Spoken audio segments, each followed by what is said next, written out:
গত এক মাস ধরে ক্রমাগতভাবে দাম বাড়ছে নিত্যপণ্যের, প্রতিনিয়ত চড়া হচ্ছে বাজার।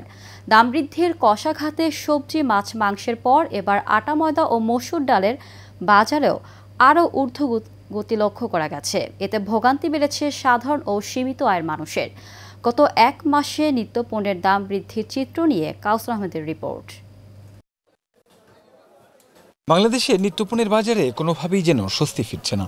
বিশেষ করে ডিম, পেঁয়াজ ও সবজির লাগামহীন মূল্যবৃদ্ধি জনজীবনে চরম ভোগান্তি তৈরি করেছে। গণমাধ্যমে প্রকাশিত বিভিন্ন সংবাদের তথ্য অনুযায়ী গত এক মাসে প্রকারভেদে কোনো কোনো পণ্যের দাম বেড়েছে দ্বিগুণ। মধ্যবিত্ত ও নিম্ন আয়ের পরিবারগুলো তাদের নিত্য প্রয়োজনীয় চাহিদা পূরণ করতে হিমশিম খাচ্ছে। খোলা আটার কেজি এক সপ্তাহের ব্যবধানে বেড়েছে ৮ টাকা। বর্তমানে প্রতি কেজি আটা বিক্রি হচ্ছে ৪৮ থেকে ৫০ টাকায়। মসুর ডালের দাম হঠাৎ উলম্ফন করেছে। ছোট দানার মসুর ডাল এক সপ্তাহের ব্যবধানে ৩০ থেকে বেড়ে কেজি প্রতি ১৬০ টাকায় বিক্রি হচ্ছে।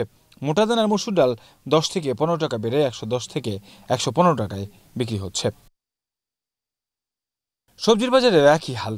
যেখানে সব সবজি প্রায় ৫০ টাকার আশপাশে পাওয়া যেত, সেগুলো সবই এখন বিক্রি হচ্ছে ১০০ টাকার ঘরে।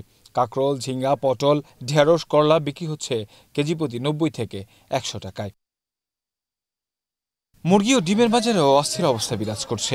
যখন বাড়ে তখন কেজি এবং ডজন প্রতি ২০ থেকে ৩০ টাকা বাড়লেও কমার সময় কমে ৫ থেকে ১০ টাকা। বিশেষ কোনো পরিবর্তন নেই মাছের বাজারে। কাউসার আহমেদ, এশিয়ান টেলিভিশন, ঢাকা।